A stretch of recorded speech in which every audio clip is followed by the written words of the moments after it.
तो सिकंदर लोधी बोला, जी वो क्या करना पड़ेगा शिष्य बनने के लिए? आपने ये करना पड़ेगा, मांस नहीं खाना होगा, छूना भी नहीं होगा, और किसी को सजा गलत नहीं देगा, न्याय करेगा, किसी को सताएगा नहीं। तो उसने कहा, जी ठीक है, मांस नहीं खाऊंगा, और तेरे राज्य में कोई भी जीव हिंसा ना हो। तो यहां वो व्यवस्था जाहिर करता है कि भगवान आप तो जानी जान हैं, मैं मांस नहीं खाऊंगा, लेकिन जीव हिंसा का प्रतिबंध मैं लगा नहीं पाऊंगा, क्योंकि ये मुसलमान समाज बहुत ज़्यादा है, आप भी जानी जान हो।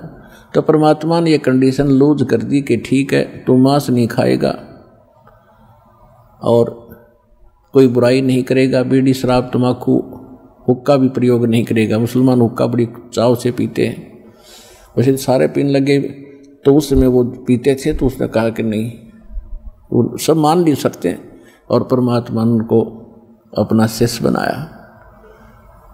तो कहने का भाव ये है कि अब सम्मन और नेकी दोनों जहां भी जाते थे और बहनों को चूड़ियां पहनाते थे, तो ये जिक्र किया करते थे, ऐसे ऐसे कथा सारी सुनाया करते थे। तो वो जितनी बहनें थी वो मजाक करती थी बाद में कि ऐसे इनके गुरु होते तो इनको ऐसा ऐसा दारिद्र है इनके ऊपर, इतने निर्धन है, समय पर कई बार आटा भी नहीं होता, मांग कर ले जाते हैं, तो ये इनको क्यों ना धनी बना देता। तो उनको भी एक आध ने टोक दिया था ऐसे ही कह करके कि यदि ऐसे तुम्हारे गुरु हैं तो तुम्हें धन क्यों नहीं देते। लेकिन वो दृढ़ भगत थे, संसार की बातों पर विश्वास नहीं करते थे। हम मार खाते यहाँ, जैसे एक भक्त मुझे कई कहते हैं कि जी मेरी पत्नी बीमार है, मुझे रोग था वो तो ठीक हो गया, अब मेरी पत्नी नहीं स्वस्थ हो रही है, मैं किसी को समझाता हूँ तो कहते हैं तो अपनी पत्नी को तो ठीक करा ले, फिर बात बताना। तो बच्चों यहाँ भ्रमित ना होना, आप अपनी क्रिया विश्वास के साथ करते रहना, समाज की तरफ देखकर आप भगवान से दूर ना होना, फिर मालिक साथ नहीं देगा। अगर आपके मन में यह बात आ गई कि लोग क्या कहेंगे, मेरी पत्नी को तो लाभ हुआ ही नहीं है, तो आप भी छोड़ दोगे भक्ति, और उसको तो फिर होना ही नहीं था। तो उसकी कोई चाकरी में कमी है, उसकी कोई सेवा में कोई मर्यादा में त्रुटि है, इस कर से जब आपको लाभ हो गया और पत्नी को हो नहीं रहा, क्या भगवान दो हैं, मालिक तो वही है। अब जैसे एक मेन पावर आई है लाइट की, बिजली की, और उसको दो घरों में कनेक्शन है, एक के सब पंखे चल रहे हैं, दूसरे का नहीं चल रहे, कनेक्शन उसी से है। लाइट तो सेम है, बिजली तो सेम पावर की है, उसके क्यों नहीं चल रहे? कोई डिफेक्ट है उसकी लाइट में, आगे कोई कनेक्शन में डिफेक्ट है, उसको चेक करो और फिर देखो होंगे क्यों नहीं। तो इस प्रकार वो दृढ़ थे कि इनको कहने दे, हमने तो भगवान की वाणी पर विश्वास है। कबीरा सब जग निर्धना और धनवंता ना कोई, और धनवंता सो जानिए जिस पर राम नाम धन होए। फिर दूसरी भगवान बताते थे कि राम रटत दारिद्र भलो, राम रटत निर्धन भलो, टूटी घर की छान, वो सुंदर महल किस काम के जहां भक्ति नहीं भगवान। और फिर क्या बताते हैं, राम नाम रटते रहो,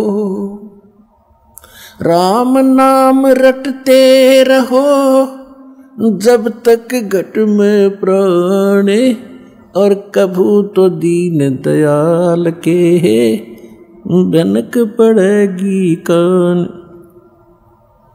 ये फार्मूले बताए परमात्मा ने दल डांटने के लिए इस भक्ति मार्ग पर, सच्ची भक्ति पर। इनको अपना कर, इनको अप्लाई करके तब आगे बढ़ना आप सफल होगे। तो उनको ये था कि कदे तो दीन दयाल के भनक पड़ेगी कान, क्या उससे छुपा है जब हम उसके हो चुके हैं। तो भगवान से क्या छुपा है, क्या उनको पता नहीं हमारी निर्धनता और हमारे दुखों का?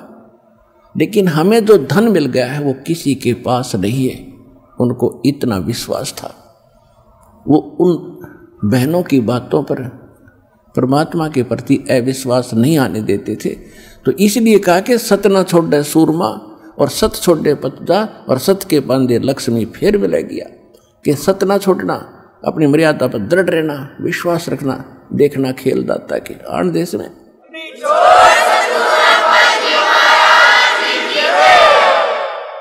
तो क्या हुआ, वो कथाएं सुनाते थे। वो लड़का जो सेऊ था वो भी अपने साथी बच्चों में खेलता था, वहाँ भी भगवान की कथाएं सुनाता था कि हमारे गुरुजी ऐसे हैं, हमारे गुरुजी ऐसे हैं। राजा सिकंदर लोधी को ऐसे गड़बड़ थी वो ठीक कर दिया, रामानंद को सिकंदर लोधी ने मार दिया था वो जीवित कर दिया, और बड़े शक्तिवान हैं। तो बच्चे कहते थे तुम्हारे गुरुजी तो राजाओं के पास ही जाते हैं, तुम्हारे घर आए कभी? अब वो बच्चा निरुत्तर हो जाता था, और बच्चों की एक दूसरे का व्यंग सहा नहीं जाता उनसे कि तुम्हारे गुरुजी तो धनवानों के यहाँ जाते हैं, वीर सिंह बघेला राजा उनका शिष्य है, और ऐसे वो तो सेठों के पास जाते हैं, धर्मदास सेठ है उसके वहाँ जाते हैं। वो लड़का एक दिन अपने माता पिता से चर्चा कर रहा था, जब वो काम से वापस आ लिए शाम को थोड़ा सा आफ्टरनून, आंगन में बैठे यही चर्चा चल रही थी, भगवान की चर्चा चल रही थी, क्योंकि जिस घर में मालिक का प्रवेश हो गया वहाँ दूसरी बात खत्म हो जाती है। भगवान का गुण गान, उनकी चर्चा, उनका मंत्र, उस सत्संग में सुने हुए विचार घर में जाकर दोहराए जाते हैं। शेष परिवार वाले भी सुनते हैं, हमें बताओ क्या क्या क्या बताया, और उन ही आगे की और भी चर्चाएं परमात्मा की ही चला करती हैं। तो उस बच्चे ने कहा कि माता पिता, बच्चे मुझे ऐसे ऐसे कहते हैं कि आपके गुरुजी तो राजा लोगों के और सेठों के यहाँ जाते हैं, तुम गरीबों के कभी आए हैं? तो सेव कह रहा था कि अपने घर कब आएंगे गुरुदेव? तो नेकी बहुत बुद्धिमान थी, कहने लगी बेटा देखो भगवान अपने से दूर थोड़े ही हैं, उनके लाखों शिष्य, बताओ किस किस के घर जाएंगे? उन्होंने ज्ञान दिया, आशीर्वाद दे दिया, हमारे साथ हैं पल पल में, कि वो तो बात ठीक है माता जी, लेकिन बच्चे मुझे मजाक करते हैं कि तुम्हारे गुरु जो राजाओं के यहाँ जाते हैं, तुम्हारे घर आए हैं कभी? एक बार अपने गुरु जी आ जाए तो मैं उनका मुंह बंद कर दूँ। तो माता पिता कहने लगे बेटा ऐसी हीन भावना मत ला, और तेरी भगवान पर अविश्वास हो जाएगा, उनकी बातों में मत जा, परमात्मा हमारे साथ है, दूर थोड़ा ही है। नहीं वो बात तो ठीक है माता जी, एक बार वो आ जाए ना गुरुजी अपने यहाँ तो फिर तो बात ही कुछ और हो। ऐसा कह के उसकी आंखों में आंसू आ गए कि बच्चे मुझे बहुत व्यंग करते हैं, और ये संभव हो नहीं रहा क्योंकि उनके शिष्य गने हैं, गुरुजी हमारे यहाँ आ नहीं सकते। कहते हैं पहुंचूंगा क्षण एक में, जन अपने के काज। ये दुखी थोड़ा होने देते अपनी आत्मा को। इतने में उधर से परमात्मा ने तैयारी की। एक कमाल नाम का शिष्य था जो परमात्मा ने जीवित किया था मुर्दे से, एक मुर्दा बहता हुआ आ रहा था। शेख तकी नाम का एक सिकंदर लोधी का धार्मिक गुरु था, मुसलमान। वो बहुत ईर्षा करने लग गया था परमात्मा से, जिस कारण से उसने एक कंडीशन रख दी थी कि कोई मुर्दा मेरे सामने जीवित करके कबीर साहब दिखावें तो मैं मानूं कि ये कोई अल्लाह का पैगंबर अवतार है, अन्यथा मैं नहीं मानूंगा, और मुसलमान धर्म के लोगों को भड़का दूंगा और सिकंदर तेरे विरोधी कर दूंगा मैं, क्योंकि वो धार्मिक गुरु था सिकंदर लोधी का, और पूरे मुसलमान समाज पर उसका होल्ड था। तो सिकंदर लोधी घना चिंतित हो गया था कि यह बात ही बिगड़ेगी। स्वस्थ तो हो गया लेकिन रात जाओगा। उस चिंता से ग्रस्त देखकर परमात्मा ने कहा था कि सिकंदर लोधी इसको कह दो मुर्दा ले आवे कोई। तो उसी समय दरिया के किनारे ये बातें हो रही थी। उसी समय एक मुर्दा जो परिवार वालों ने अंतिम संस्कार करके जल प्रवाह कर दिया था। कुछ ऐसे कबीले हैं ना गाड़ते हैं जमीन में ना जलाते हैं, वो जल प्रवाह कर देते हैं। वो मुर्दा आ रहा था 13 साल के बालक का। परमात्मा ने उस मुर्दे को जीवित करके वहाँ सबके सामने प्रमाणित कर दिया था कि Kabir is God, I am God, Allah अकबर हूँ मैं। तो वो जीवित करा। फिर उस बच्चे को जब जीवित कर दिया परमात्मा ने, सब ने कहा था कमाल कर दिया, कमाल कर दिया, तो उसका नाम कमाल रख लिया और अपने साथ अपने पुत्र के रूप में रखा।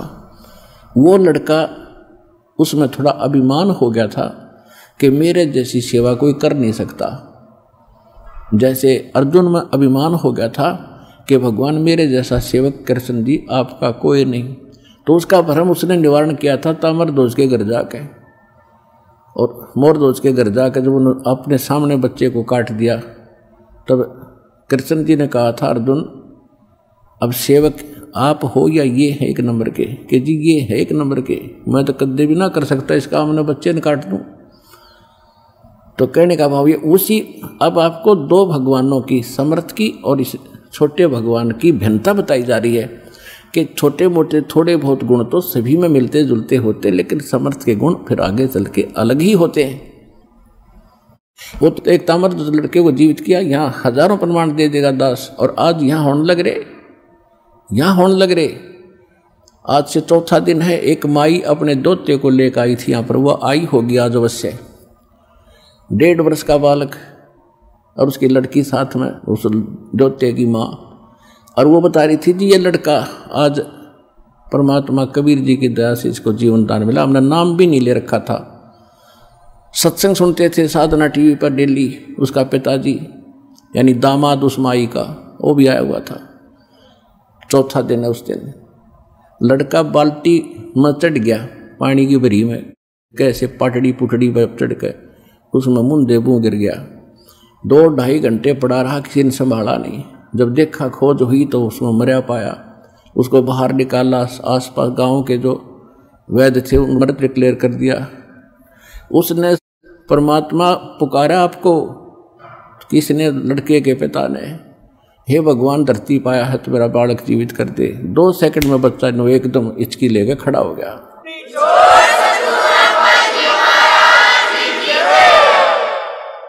जब तक था नाम भी ना लिया था उसने, ने बोली सारा परिवार आ रहे हर नाम ले लिया आज। तो यहाँ लाखों कर दिया, कबीर भगवान कर रहे हैं, वो मालिक आज भी वही है, परंतु हमने उससे लाभ लेने का तरीका नहीं मालूम था। अब हमारे पास वो कंप्लीट वे है उस भगवान से लाभ प्राप्त करने का। तो इसी प्रकार परमात्मा ने उसमें भी ऐसे बहुत से उदाहरण प्रमाण करके दिखाए कि कबीर इज गॉड। हम एक ताम्रध्वज मोरध्वज के गीत गाएंगे, इस मालिक के असली महत्व को कूड़े में डाल दिया, करकट में डाल रखा था हमने, लाल को और कौड़ियों के गुण गा रहे थे, हम उनको कीमती बता रहे थे। अब कमाल कहने लगा कि महाराज मैं आपके साथ चलूँगा, मेरे बगैर आपकी कौन सेवा करेगा, मेरे जैसा सेवक आपको इस उम्र में कहाँ मिलेगा, आपकी सारी तासीर का मुझे मालूम है, आपको किस चीज़ की आवश्यकता है समय पर देता हूँ, अब चल बेटा तू भी चल। और एक शेख फरीद नाम के वो साथ आए थे। फरीद पहले परमात्मा के वो शिष्य बने थे, पहले वो मुसलमान धर्म से संबंधित थे, मालिक के ज्ञान से वो फिर मालिक के साथ काफ़ी समय संग करते थे। तो तीनों जने कहने लगे परमात्मा कि मैं कुछ शिष्यों के यहाँ चलना है, चलोगे? हाँ जी चलेंगे। वो तीनों जने उधर से वो सेव प्रार्थना कर रहा था, आंखों में आंसू आ गए थे, और उधर से सामने परमात्मा आकर खड़े हो गए। आवाज लगाई बाहर गेट पे, झोपड़ी के बाहर वाले गेट पे, और कहा कि भाई सम्मन है घर पे। तो नेकी कहने लगी गुरुजी की आवाज आ रही है। सम्मन कहने लगा गुरुजी कहाँ आएंगे इतनी दूर हमारे पास।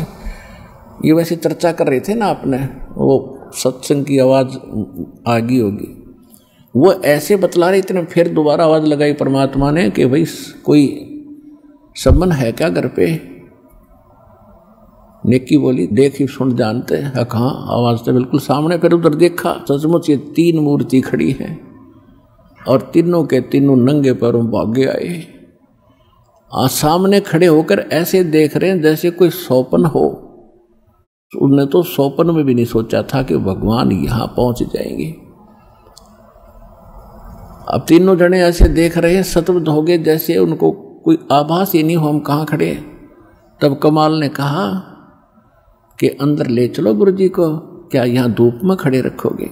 तब उनका सपना सा टूटा, प्रणाम किया दंडवत, और जैसा भी फटा पुराना कपड़ा था घर पे वो बिछा के मालिक को आसन दिया। नेकी अंदर चलेगी, सम्मन वहां बैठ गया, परमात्मा की गुणगान चर्चा करने लगे। भगवान आज ही आपको याद कर रहा था आपका बेटा, आज ही आपने आज दर्शन दे दिए, ये तो बुरा हाल था इसका। ऐसे ऐसे सॉरी कथा बताते रहे। ऐसे आध पौन घंटे के बाद सम्मन ने कहा महाराज भोजन की सुनाओ, प्रसाद की सुनाओ, मालिक अभी लोगे या डट के लोगे? परमात्मा बोला भी तैयारी करो, पैदल चल कर आए हैं, भूख तो सभी को लगी है, अच्छा जी अभी बनाते हैं। अब वो अपनी पत्नी के पास आया, नेकी के पास, कि नेकी भोजन तैयार करो, गुरुदेव को भूख लगी है। नेकी कहने लगी कि घर में दाना नहीं, अन्न नहीं, आटा नहीं, आज बिल्कुल भी एक रोटी का भी आटा शेष नहीं है। तो सम्मन कहने लगा किसी से उधारा मांग लाओ। नेकी कहने लगी मैं उधारा मांगने गई थी, जहां मुझे आशा थी सबने मना कर दिया है, और मैंने ये कहकर मांगा कि हमारे गुरुजी आए हैं, हमें आटा दे दो उधारा, आपका तुरंत ही दे देंगे कुछ ही दिनों में। तो उन्होंने कहा कि जब तुम्हारे गुरु इतने शक्तिशाली प्रबल हैं, कथा सुनाया करते हो, तो तुमने क्या जरूरत है मांगने की, हमारे पास आटा नहीं है, जाइए। आज वो जानबूझकर बकवाद हमारे साथ कर रहे हैं और इसका बहुत बड़ा हमें दुख हो रहा है और इनको बड़ा हानि हो जाएगी। तो सम्मन ने कहा कि आप अपना ये चीर दे दो, ओढ़ना कपड़ा जो सिर पर ओढ़ती हैं बहनें अलग से, ये अपना चीर दे दो, ये कपड़ा दे दे चुंदड़ी, और इसको मैं गिरवी रखाऊंगा। तो वो कहने लगी मैं ये भी गिरवी रखने गई थी, ये बीच से फटा हुआ है, इसको कोई गिरवी भी नहीं रखता, और चीर मेरे पास है नहीं। इतने निर्धन थे लेकिन दृढ़ भगत थे। अब सम्मन कलेजा पकड़ कर बैठ गया जमीन पर, चक्कर आने को हो गया कि भगवान मुझ नीच को ऐसा दुर्भाग्यशाली जन्मा है, मैं कितना पापी रहा हूँगा, पिछले जन्म में मैंने दान नहीं किया, मैंने कोई पुण्य नहीं किया, जिस कारण से परमात्मा बताते हैं जो दान करता उसी को धन मिलता है। यदि मेरे पास आज धन होता तो मैं खूब दान करता, और आज गुरु जी भूखे जाएंगे मुझ पापी के द्वार से। हे परमात्मा या जमीन क्यों ना फट जाती, इसमें चला जाऊं अंदर में, क्या शकल दिखाऊंगा। ऐसे वो विलाप कर रहा था। तो नेकी ने कहा कि ऐसे कुछ नहीं बनेगा, एक काम करो, तुम दोनों पिता पुत्र आज रात्रि में चोरी करके लाओ आटा, और सुबह गुरुदेव को भोजन करा देंगे। तो बोल दे ऐसे कि जिस सुबह भोजन कराएंगे, समझ जाएंगे, वो जानी जान है, वो तो महापुरुष हैं कि कोई आट अडास होगी वो समझ जाते हैं। तभी वो लड़का बोला सेऊ, कहने लगे माताजी गुरुजी तो बताते हैं जो चोरी करते हैं उनका तो सर्वनाश हो जाता है, आप चोरी करने को कह रहे हो। तब उस माँ ने बताया बेटा चोरी करना अपने लिए नहीं महापुरुषों के लिए करेंगे, कि चोरी तो चोरी ही है चाहे किसी लिए करो। लड़का इतना दृढ़ था ज्ञान में। तब माँ ने बताया बेटा चोरी मैं इसलिए करने को कह रही हूँ कि इस नगरी में हम बसे हैं, हमने यहाँ मजदूरी करके निर्वाह किया है, ये लोग बुरे नहीं हैं लेकिन कोई दुर्भाग्य इनका आगे अड़ गया। आज यदि ये परमात्मा यहाँ से भूखे चले गए बेटा नगरी नष्ट हो जाएगी। फिर एक कथा सुनाई कि ऐसे एक नगर में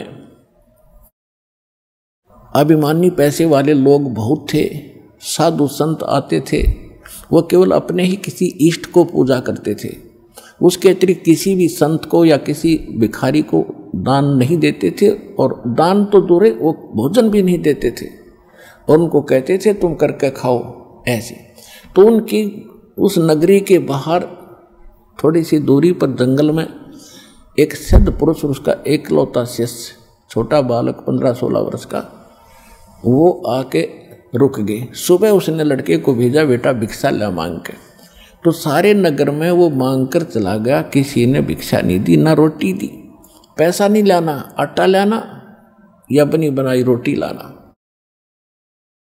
किसी ने नहीं दी, उनको धिक्कार दिया, दरवाजे बंद कर ले, चला जा यहाँ से, करके नहीं खाते, तुम मस्टंडे फिरते हो, दिन में भिक्षा मांगते हो, रात को चोरी करते हो, दिन में घर देख जाते हो, ऐसे बकवास करने लगे।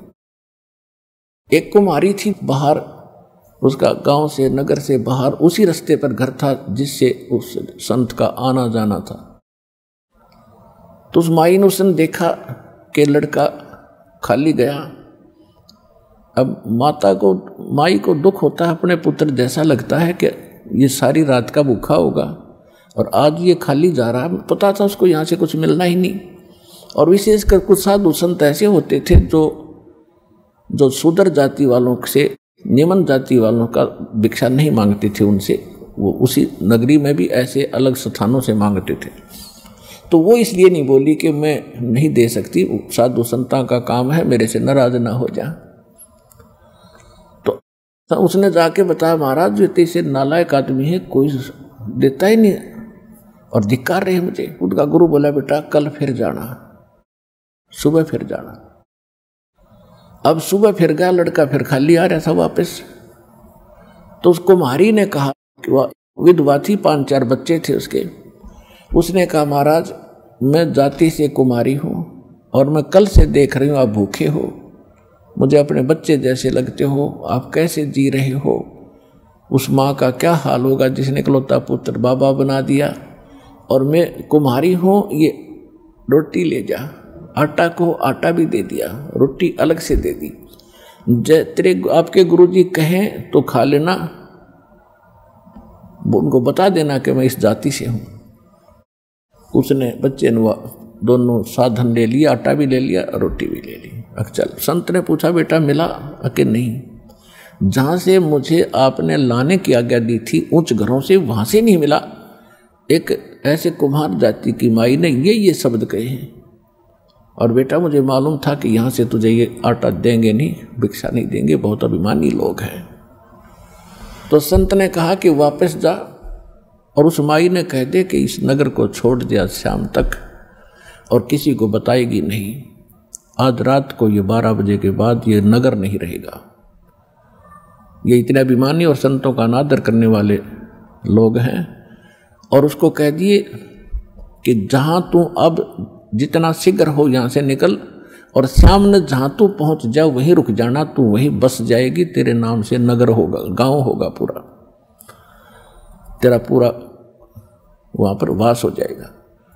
अब उसने वापस आकर बताया कि माई पे गुरुदेव ने ऐसे ऐसे कहा है और मेरे गुरुजी बड़े सिद्ध पुरुष हैं, जो कह दिया फाइनल है।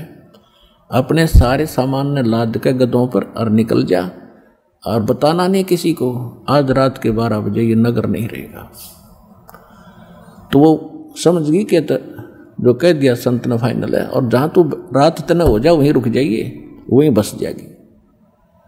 तो ऐसे ही यहाँ एक कुमारिया गांव है, उसी के नाम से बसा हुआ है। और ये अग्रोहा नाम से एक अग्रवालों का, लालाजियों का एक वो नगर था, वो सारा ऐसी एक सिद्ध के ने नष्ट कर दिया था। तो कहने का भाव ये है, वो चली गई और फिर वो रात के समय वो होना ही था। तो वो ऐसी घटना घटी था, क्षेत्र के लोग देखने आए, पूछा, कारण पूछा, फिर उस माई ने बताई सारी कहानी। तो सब नगर वालों की इतनी आस्था बन गई, वहाँ उसके नाम से मकान बना दिया, उसके लिए किले एकड़ दे दी, सैकड़ों, तू रहे यहाँ बस ठाट से, और बेबे हमारी बहन है तू यहाँ बस ठाट से, एक पूरा गांव बस गया उसके नाम था। अब कहने का भाव ये है कि जिस नेकी ये बता रही थी कि बेटा यदि आज ये परमात्मा यहाँ से भूखे चले गए, यो नगर का नाश हो जाएगा। बेटा हम तो जानकार हैं, ये तो अनजान हैं, इन्होंने तो आग में हाथ दे दिया, और बेटा हमने बचाना पड़ेगा इनको, इसलिए तुम चोरी करके लाओ। एक तरफ तो ये इतने जीव मरेंगे, एक तरफ बेटा हमने आपत्ति आओगी वो आ लेगी। तो समन खड़ा हो गया, सेव भी करने लगा, माता जी आपने तो आँख खोल दी, हम नहीं मरने देंगे, नगर को चोरी करके लाएंगे। पिता और पुत्र दोनों रात के 12 बजे चले, चोरी भी क्या, आटे की। और आटा किसके लिए? गुरुदेव के लिए, भक्तों के, अतिथियों के लिए। एक लाला जी के घर में जाकर सेंध लगा ली, सुराख बना लिया अंदर प्रवेश करने का।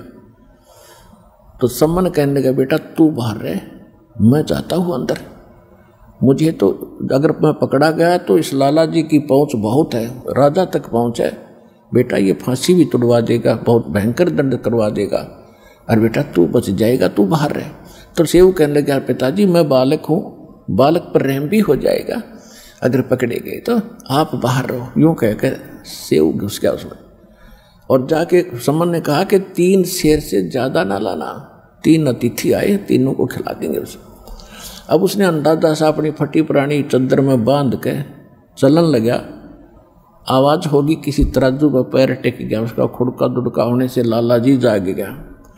तब तक वो निकट आ गया था सुराख के, ऐसे निकलने की चेष्टा कर रहा था, रेंग कर घसीट कर, और उसने वो फेंक दिया था बाहर कपड़ा, पिताजी उठा ले। पीछे से लाला जी ने उसका पैर पकड़ दिया और घसीटने लग गया। तो सेव ने कहा पिताजी मैं पकड़ दिया लाला जी ने, सेठ ने, और आप ये आटा लेकर चले जाओ, जल्दी निकल। तो जब लाला जी ने देखा कि चोर चोर, और वहाँ थाम के बांध दिया पिलर के रस्से तक, और कहने लगे तुम भगत को आओ से भगत हैं, पकड़े की तारी वास्तविकता आ गई ना सामने, किसे भगत थे तो वो कहने लगे लाला जी हम बुरे नहीं हैं, हमारे घर एक महात्मा आए हुए हैं, हमारे गुरुजी आए हैं, 3 जने हैं, 2 भगत हैं, और यहाँ आटा किसी ने दिया नहीं हमारे को, हम आपका वापस डाल कर जाते एक दिन, चाहे किसी बहाने आते और फिर बताते आपको कि वो चोरी हमने की थी। कहते बात मत बना, अब मुझे पता लग गया चोरी तुम नहीं, वो तुम्हारे गुरु करवाते हैं, और देखना मैं बताऊंगा सारे नगर में, और तुम्हारे काला मुंह करेंगे तुम्हारे गुरु जी का कल सुबह, और उनको घसीटेंगे यहाँ पर। अब वो लड़का डर गया किया, और बात बढ़ गई।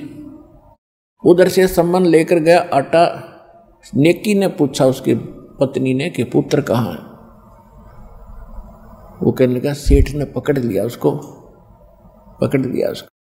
नेकी बहुत बुद्धिमान थी और भगवान के ऊपर समर्पित थी, और कहा कि गुरु जी की इज्जत का नाश होगा, बच्चे को पहचानेंगे और फिर लोग यहाँ आएंगे और वो कहेंगे कि ये चोरी ये करवाता है, इसके लिए कि इन्होंने ये अच्छे आदमी थे, ये चोर नहीं है, तो गुरु जी के साथ बदसलूकी होएगी और ये हम सहन नहीं कर सकते। तू वापस जा और लड़के की गर्दन काट दे और सिर उठा लेना, कोई पहचान ना ले किसका बालक है। तो सम्मन लेकर इतनी बड़ी करद, छुरा लंबा, और चला। अब उसको उधर से बच्चे के मन में यही भावना कि मेरा पिताजी आ जा, मेरी गर्दन काट ले जा, और ये लाला जी भयभीत होकर फिर कहीं पटक देगा मुझे। तो ऐसा ही हुआ कि उसने जाके सम्मन ने कहा कि बेटा सेऊ, एक बार 2 बात कर लेते रहते, एक आवश्यक बात है बेटा, कल तो हम मिल नहीं सकेंगे क्योंकि ये राजाओं के राज हैं, तुझे मार देंगे, हमें भी अलग अलग बंद कर देंगे, हम कुछ बातें नहीं कर सकेंगे। एक बार तेरे कान में एक बात बतानी है, आवश्यक है, तो एक बार सिर बाहर निकाल ले। तब उसने कहा कि लाला जी बाहर मेरा पिता खड़ा है और वो कुछ आवश्यक कार्य बता रहा है, मैं मेरे कान में बताओगा, इतना ढीला कर दे कि मैं सिर बाहर निकाल लूँ, बाकी पैर के रस्सा बांधे रखना तू। पहले तो सेठ ने मना किया कि नहीं तुम भाग जाएगा, कि नहीं भागूंगा कैसे, रस्सा बांधे रख, ढीला कर दे थोड़ा सा। सेठ ने सोचा ले कर दे ढीला, कौन सा 3 शेर आटा तो लेकर गए, और ढीला रस्सा कर दिया, लूज कर दिया और सिर बाहर निकाल लिया। जब सम्मन पे हाथ नहीं उठा, पीछे कर लिया, वह कर दिखाई नहीं, और पिता था, नहीं हिम्मत बनी बेटे की गर्दन काट दूं। लड़के ने कहा कि पिताजी अगर तू मेरा बाप है तो मेरी गर्दन काट ले जा, और कोई विकल्प नहीं आज गुरुदेव की इज्जत बचाने का, और नहीं तो तू नहीं काटेगा तो मेरा बाप नहीं है तू, मैं तेरी संतान नहीं हूँ। ये बात जो बेटे के मुख से सुनी तो एकदम करंट सा आया और लड़के की गर्दन काट दी और सिर उठा करके ले गया, वहां जाकर एक अलमारी में रख दिया छुपा के। नेकी कहने लगी तू वापस फिर जा, लाला जी उस लाश को घर नहीं रखेगा, सबको वो डर जाएगा, उसको कहीं घसीट के डाल के आएगा दूर खंडर में, और उसने लाला जी ने इतने में ऐसा ही कर दिया, उसको घसीट कर ले गया रातों रात। एक पजावा था, पजावा कुम्हारों का गड्ढा ज़्यादा हो जाते उसमें पटक के आके अपनी जो सुराख किया था उसको ठीक ठाक करके अब उस पर गारा गुरा लीप कर रेत रात मार दिया, जैसे कुछ नहीं हुआ। अब सम्मन वहाँ देखा, उसकी जो घसीट बच्चे की जा रही थी पैरों की, उनके साथ साथ वहाँ पहुँचा, उस धड़ को उठा के घर ले आया, एक कोने में डाल दिया, खराब से कपड़े उसके ऊपर डाल दिए और ये सोचा था कि खाना खिला के महापुरुषों को भेज देंगे, बाद में बच्चे का अंतिम संस्कार करेंगे। अब शाम को तो मालिक से अर्ज कर ली, भगवान सुबह खाना खिलाएंगे। अच्छा बेटा सुबह खा लेंगे, कोई बात नहीं, तो भूख से भी खत्म होगी, पता नहीं क्या बात हुई। साधु संत ऐसे ही होते हैं, और वो तो मालिक थे, तो सुबह वक़्त से खाना बना दिया कि गुरुजी ने आगे जाना है, और वो कह रहे थे सुबह जल्दी जाना भाई, मैंने आगे किसी भक्तों के पास, तो वक़्त से खाना खिला के इनको भेज देते हैं कि इनको पता लग गया कि लड़का कट मर गया है तो ये खाना नहीं खाएंगे। तो सम्मन ने कहा नेकी रोना मत। अक नहीं, मैं भी नहीं रोऊंगी, तू भी मत रोना। कि नहीं। तो उन्होंने भोजन बना के 3 उनमें डाल दिया पात्रों में, मिट्टी के दोनों में, और कहा भगवान भोजन भोग लगा लो, क्योंकि 3 जने थे, परमात्मा 2 भक्त थे। परमात्मा ने कहा ऐसे नहीं, इनको 6 भागों में बांटो सारे प्रसाद को, और प्यार से खाएंगे, प्रसाद बना के सबको खिलाएंगे, आप भी मेरे बच्चे हो। नेकी और सम्मन ने बहुत कुछ मना किया कि नहीं फिर खाएंगे, फिर खाएंगे, नहीं। उन्होंने 5 दोनों में डाल दिया। परमात्मा बोले 6 में करो, कि बच्चा तभी जागा नहीं है, सो रहा है, कोई बात नहीं, उसको भी खिलाएंगे प्रसाद प्रेम। अब ज्यादा बात ना बढ़ाने से उन्होंने चलो 6 में कर देते हैं। आवाज लगाएंगे, कहेंगे जी उठता नहीं, कहीं खेलने चला गया होगा। उन्होंने तो ये सोचा ऐसे कह दूंगा जा करके कि वो तो कहीं बाहर चला गया, महाराज जी यहाँ है नहीं, ऐसा सोच कर 6 में कर दिया। और कहा बैठो और बुलाओ सेव को। तो परमात्मा ने कहा आओ सेव जीम लो, यानी भोजन खाओ, ये प्रसाद प्रेम, और शीश कटा करें चोरों के, संतों को नितक सेम। सेव धड़ पे शीश चढ़ा और बैठा पंगत माही, और नहीं निशानी गर्दन के, ये ओ सेव अकनाही। बोलो कबीर भगवान की जय।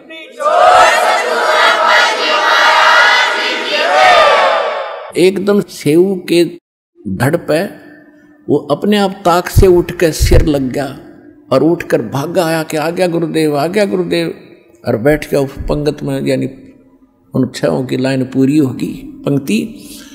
और परमात्मा कहा आओ सेव जीम लो, ये प्रसाद प्रेम, और सिर कटा करें चोरों के बेटा, संतों के नितक सेम। और सेव धड़ पे सिर चढ़ा और बैठा पंगत माँ, और नहीं निशानी गर्दन के, यू ओ सेव उगना, निशान भी नहीं था उस बच्चे के। माता पिता उठकर देख कर आए कि क्या हो गया, वहां पर सिर्फ रक्त पड़ा था थोड़ा सा शरीर, और सब तो सामने वो बच्चा उनका जीवित था। बोलो कबीर भगवान की जय।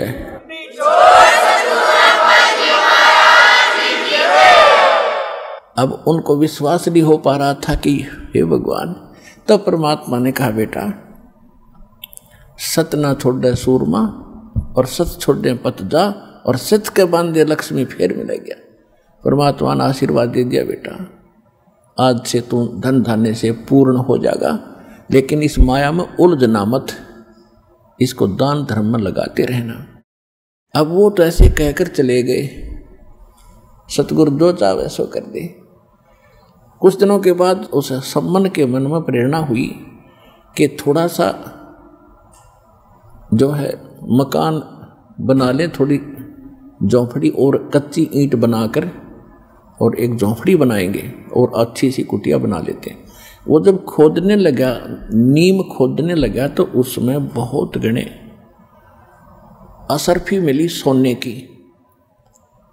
अब उसने समझदारी से काम करके उनको धीरे धीरे करके वो अपना कुछ ऐसा व्यवसाय बढ़ाया। लोगों को ये लगा कि जैसे इसने कोई व्यवसाय शुरू कर दिया, इससे बढ़ गया, 1 नंबर का सेठ हो गया। उससे जीवन में वही सम्मन उस नगर के अंदर 1 नंबर का धनवान व्यक्ति कहलाया। सतगुरु जो चावे सो कर ही, 14 कोट दूत जमदार ही, ऊत भूत जम त्रास निवारे, और चित्रगुप्त के कागज फाड़े।